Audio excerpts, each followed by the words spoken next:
Now we are talking about another very important term is terminal velocity. देखिए, जब कोई body infinite fluid medium में गिरती है तो it is acted upon by various forces.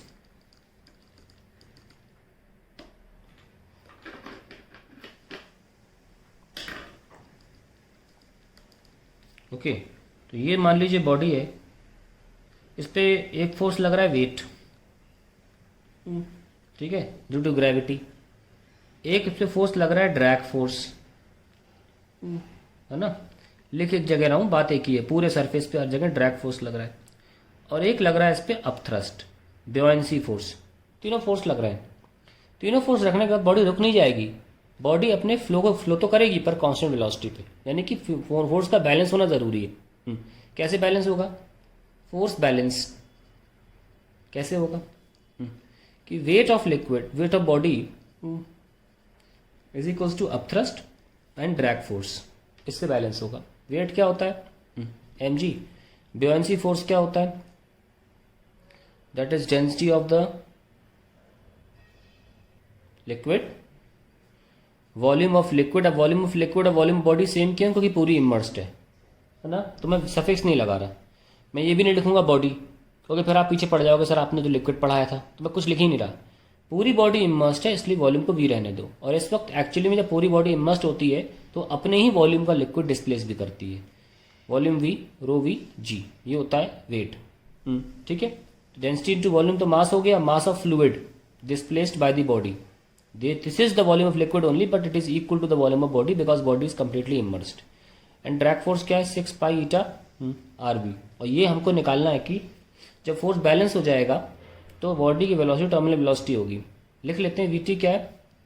That constant velocity बढ़ नहीं रही ना, बैलेंस हो गया, नेट फोर्स जीरो है तो वेलोसिटी बढ़ेगी कैसे? That constant velocity with which the body moves in a medium. In a medium, when net force on the body is zero, net force on body is zero. शुरू करते हैं कि हमारा जो वेट था is equals to upthrust plus drag force. ये क्या था? Mass into gravity. अपथ्रस्ट है आपका volume into density of liquid into gravity plus 6 pi eta R B. दोबारा कर दिया मैंने कि आपको ये ना लगे हैवी है. ये क्या है? Density of solid into volume, I am not keeping the suffix, into gravity minus V rho L G is equals to velocity निकालना है डिवाइड बाय 6 पाई ईटा. लो हो गई वेलोसिटी, टर्मिनल वेलोसिटी आ गई ना. तो आप कॉमन ले लो, जो कॉमन ले सकते हो भाई. वी और जी कॉमन ले सकते हैं और रो एस माइनस रो एल हमको यहाँ मिल जाएगा upon 6 pi eta is terminal velocity. Now इसको खोलिए जरा वॉल्यूम को.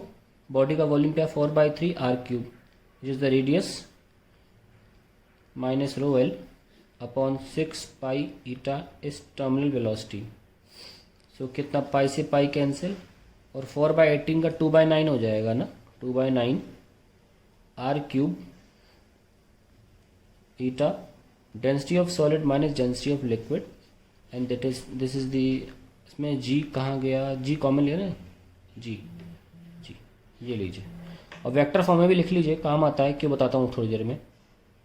Are cube by eta rho S minus rho L into G vector. क्योंकि हम पता चल जाता है कि बॉडी की वेलोसिटी ग्रेविटी के डायरेक्शन में है. तो अगर मान लीजिए आपका डेंसिटी ऑफ सॉलिड, कोई ऐसा सॉलिड हुआ जिसकी डेंसिटी लिक्विड से कम है, तो वो ऊपर आएगा, है ना. ये माइनस हो जाएगा ना. अगर जैसे कि आप प्लास्टिक का कोई मग्घा है, प्लास्टिक की बॉल है और पानी में छोड़ो, वो ऊपर इसीलिए आती है क्योंकि ये चीज़ नेगेटिव हो जाती है और जी के आगे नेगेटिव आती है. टर्मिनल वेलोसिटी का डायरेक्शन ग्रेविटी के अगेंस्ट हो जाता है, यानी कि अपोजिट हो जाता है. ये भी देखा होगा आपने. मैं इसको अगले पेज पे ले लेता हूँ प्रॉपरली, जगह ही नहीं है. यहाँ इंपॉर्टेंट चीज़ लिख लेते हैं. देखो क्या, कई बार देखा होगा कि आप जब एक पानी के भरे हुए जग में अपने हवा से बबल्स बनाते हो, बबल्स ऊपर आते हैं. बबल्स इसीलिए ऊपर आते हैं, बबल्स की डेंसिटी लिक्विड की डेंसिटी से कम होती है. ये एयर बबल है ना, ऊपर क्यों आता है? ये टर्म नेगेटिव हो जाता है और माइनस साइन यहाँ लग जाता है. इस वजह से तो वेलोसिटी टर्म होती है माइनस का 2/9 R cube by eta rho S minus rho L जो भी है, ये माइनस साइन आने की वजह से you see that the terminal velocity is opposite to gravity, has bubbles move off. तो ये एक सिग्निफिकेंस देख सकते हैं आप इस डेरिवेशन की ऑफ टर्मिनल वेलोसिटी। ठीक है, तो यहाँ पे टर्मिनल वेलोसिटी खत्म हो जाता है।